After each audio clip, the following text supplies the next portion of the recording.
Um, the West-Eastern Divan Orchestra was founded in 1999. So it celebrated actually 20 years last year. And it was founded by Daniel Barenboim and Edward Said, who's one of the best and most well-known Palestinian thinkers, who essentially is one of the founding fathers of, or not founding fathers, I guess, pioneers in areas such as post-colonialism, but also he wrote a lot in comparative literature. He was very passionate about music also, and was a very good amateur pianist, and wrote a lot also about music, both as a critic, but also in his thinking and in his idea, in his academic output. And so the two, Daniel Barenboim and Edward Said, one being Palestinian, one being Israeli, met in the 90s for the first time, and became really good friends. And in 1999, they together decided to do an experiment, and that is to have a group of musicians mostly from the Middle East. So we're talking about Middle East and North Africa. So these are the areas, and Middle East in this case includes Israel, and see what happens, And that's how the West-Eastern Divan Orchestra started, essentially. And in the orchestra, the personal relationships are complicated, in just like in anywhere else. But I think that one kind of, like I said, the one platform that allows, that allows a leveling field, if you wish, for for people who are maybe at odds with each other, and also who are, in relation to the other parts of their identities, are not coming from equal positions. You have the occupier and you have the occupied, and that is a very difficult dynamic to deal with. And how can you say how can you expect from someone who's occupied to kind of understand the position of their occupier? It's very difficult. However, when you throw in music into the mix, then this becomes a way where you can start off from there, and you say, okay, we're both musicians, and then now let's talk about, that you're an occupier, I'm an occupied. What does this mean, and how can we talk about this? So it's difficult. No one said it's easy, and no one also said that everything is great and flowery. Like, people have arguments, people have differences in opinions, people even disagree at historical facts and narratives, and but while that is difficult to grapple with, it's very important to still have those conversations. And me, as someone I'm Palestinian, I am kind of on the weaker position, if you consider it in the context of the Palestinian-Israeli conflict, but also how in terms of international media, publicity, Palestinians are always portrayed, they have the least amount of solidarity from the international community, if you wish. And for me, it's any opportunity that I have to talk about where I come from and who I am as a Palestinian, and to give myself as an example of the Palestinian experience, if I allow myself to do that, I think it's very important because it is very important for people to know that we are human beings and that we are capable and we are, how should I say, we are musicians, we have feelings, we think, we empathize, all of these things that any normal human being, experiences. Mm-hmm. In my graduate, so my master's degree at Harvard, I studied, I had a master's in education, so I did a master's in education, and the focus was arts in education, and it was not necessarily like a teaching degree, but it was really thinking about education in a very broad sense of the term, very also, I don't want to say philosophical, but really maybe philosophically as well, but kind of the idea of education, not only the one that happens in school, mm-hmm. Or in formal settings, but also, life as an educational experience. So, mm-hmm. and for us, it was very specifically about what role does art play in this, and is it an important role or not, and asking ourselves all of these questions. But also kind of taking it a step further and saying, how does all of this also affect policies that are made about cultures and art? And because it's all interconnected. Mm-hmm. And one of the first things that we had to read was a little essay by Adrienne Rich. And the first sentence of this essay, it's said, "You must write and read as if your life depended on it." And she goes on to explain how. Mm-hmm. And it's a really beautiful, I recommend everyone to, it's very short, and to just read it. I can send you later because it's in a collection of, it's not on its own, like it's part of a collection of writings, so I can send you how people could find it. But it's really, and I guess this is my theory, or the attitude that I try to adopt in life, because, and it's kind of not possible to do it in any differently, because it is a matter of life or death. And if you think about the role that music and art and the influence that they have on society, on people, on it's a very important one, and it's you cannot take it lightly, I guess. And so, yeah, arts education, music education, whatever you want to call it, and kind of building it up from there. But then you have to say, well, what does it mean to educate, children about art, and then who decides what is worth being taught and what is not? That's another question. We leave it to the experts. But as a kind of a very simple answer is, it really has to start from childhood, from schools. And I think, the specifics of it can be different in different cases and in different situations. But I think the fundamental thing needs to be that art matters and art education matters. I agree.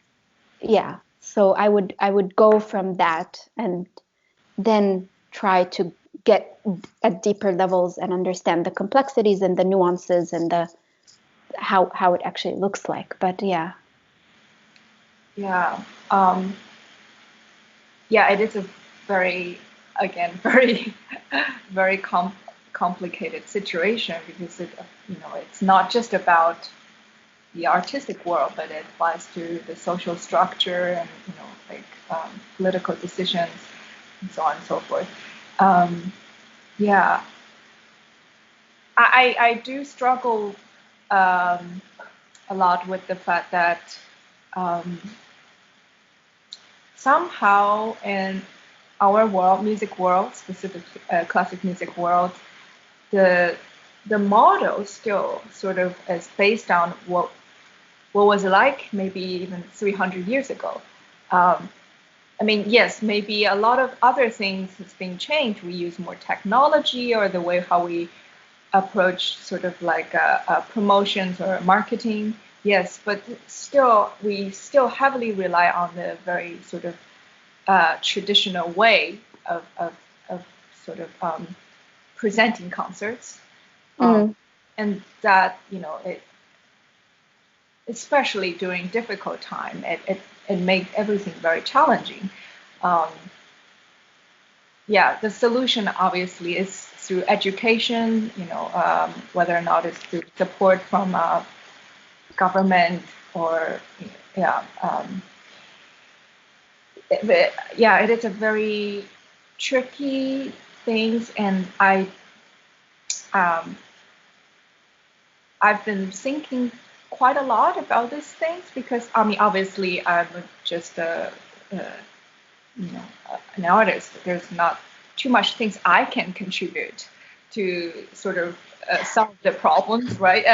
But I really would like to sort of have more discussions with more people, and not just with artists, with people from every areas, whether or not they actually work in the artistic world, or they're sort of just observers in general, just for people to think a little bit differently about what is important or what can be important.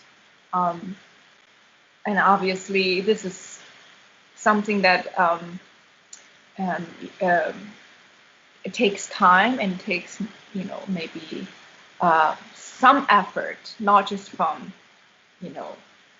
people like what you said, working daily, in order to sort of like promote um, our sort of work. But I think it takes more people, more effort from every one of us to, yeah, just do a little bit more every single day, whether or not you introduce it to, young kids, do more outreach concerts here and there, try to convince just basically people in your neighborhood that, art actually matters.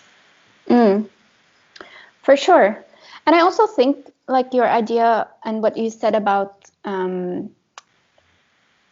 that kind of thinking of that music making at a high level doesn't have to be always in a concert hall, and sort of expanding the definition of where you can make music and how and to whom and with whom and all of this is really important. And here, obviously, I'm talking about music, and when I say music, also many times I mean the classical Western classical music, because that's the field that I'm grew up in, so to speak, and you as well. But it's important to also acknowledge that this is just one, track, so to speak, in the vast. And music means so much and has different forms and different. There are so many different genres. I think I rarely see people who are actually that devoted to art, in the sense that I feel that I mean, obviously when you are a performer, like when you're basically physically connect with music on a daily basis, it's sort of a little bit more easier for people to say that, oh, this is my way of living, because you're in touch with it every single day. But it's actually very admirable because you obviously you're truly devoted to music, but not in that physical sense, but truly like you're like spiritually speaking, like you're more devoted to it, to music. Yeah. Well, yeah, I know. Yeah, I guess I mean, thank you. I know what you're saying, but I think also, and this is, I guess, one thing about the Western classical music world, is that it has become a little bit of an industry now. It's very industry driven. It's very much about, like kind of the milestones of you learn, you have to win a certain amount of competitions and go at certain schools and study with certain people and do master classes with this and this and that and do these summer festivals and music festivals. And then if you want a successful career, you have to win an orchestra audition by this age, and it's become so structured in a way, and so sort of kind of devoid of any um, freedom in a way, and freedom to learn and experience and how should I say, experiment also. And it's, on the one hand, I don't blame musicians who are of this mindset, because yes, they also need to survive, and if they want to survive, then these are the things they have to do. But on the other hand, I think, like, how can we make a difference, because it really has become such a rigid industry that also has stripped away even and sucked away the creativity, the creative process in all of it. And if you think, it's like it's now focusing very much on technique, very much on the CV and resume and the kind of the accomplishments in terms of like which competitions, which people have you studied with, which summer festivals have you done, and Or which concert halls you've performed. yes, all of this. And on the one hand, I guess maybe it's a result of it growing that much that it hadn't, how shall I say, it needed that structuralization in order to keep moving forward. But also that structuralization has become so restrictive. And, it really deprives them from just that luxury of or not even luxury, but that space that you need to really learn something and really immerse yourself in it. And how should I say, it's a shame. It's a shame, and I wish we could change that in a way. I wish it would change. I don't know how, but I wish it would. But yeah. I personally feel, well, I mean, I first of all, I agree with you completely. Um, Now that I sort of start to become a teacher, I realize how much of the sort of effort that um, I have to actually put it in, so that perhaps, you know, my students, they don't really get sort of stuck in this model, whatever the structure it is, because it is very hard to break it. I mean, in order to be completely free and creative, you need to have that room to cultivate yourself, to be independent, to not to sort of please others, whether it's like some artists who are probably very influential, or please the system, because it's like a social structure. Music world also has a structure, right? So we want to please certain sort of organizations or people who we really admire. Yet I think at the end of the day, it is very important for any musicians, whether you're students or you're already professional musicians, to sort of like step aside a little bit, just try to go back and remember why you want to be an artist, why you want to be a musician in the first place. It's not to try to fit it in, not to be admired by your colleagues or your teachers, or that's actually not the number one thing. Obviously, it's good to have that, but at the end of the day, if you try to be an artist, you have to really just to be true to who you are at the end of the day. and obviously, career or, the way to make a living, that is essential, obviously. But, like, for example, someone like you're not a, full-time musician now. I know you sometimes still play some music. Last time you told me that, Yeah, but very little. But yeah. I guess I do wonder, in order to be truly independent as an artist, perhaps we musicians, we can try to not rely heavily on sort of music to get salary or get, I mean, there might be other ways in the future that obviously we need time, we need the kind of energy and devotion so that we can be, we can be better artists every single day. Whether or not we can get the support from, the society, the government, or, other way. I'm not really quite sure. But I do think there's something that we need to question, because if we use the sort of thing that we feel truly like what you were saying, a way of living, to make a living, somehow, it does actually create a little bit of a restriction there. I'm not everyone should maybe develop some other skill, like let's say get double or anything, but just try to think a little bit differently about like your relationship with music or art. Definitely.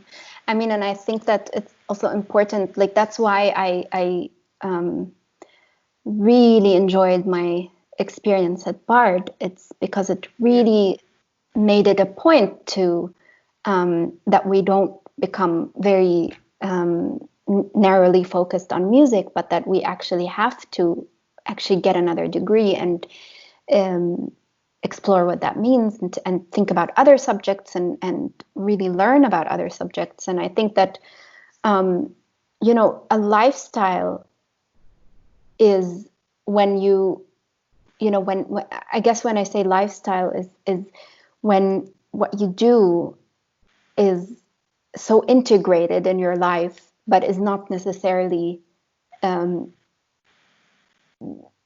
dominating it, I guess. And there's a very important difference. So I think and that's why, like, allowing room for exploration, for learning about other things, thinking about other things, engaging intellectually with other topics, and also within, within music itself, to also kind of have the space to experiment, to learn, to have fun. And that's what gets sometimes sucked away by the pressure of, I need to make it, and I need to learn this, and I need to learn that, and I need to win this audition, and I need to do this. But at the same time, I cannot really fault people for doing this, because they also, you also need this to survive. And so I'm really here just faulting the system, I guess, and trying to see, can we please have another system? And can we rethink it maybe? Because it is about time that we do. Yeah. So, yeah, thinking of especially the artists and the people in the cultural sector who have been tremendously and negatively affected by this. And I can't do more than just send good wishes now and hope for better times, and just to stay positive that, hopefully we'll get out of this crisis soon, and then things can go back to relative normality, and we can resume life as we once knew it. So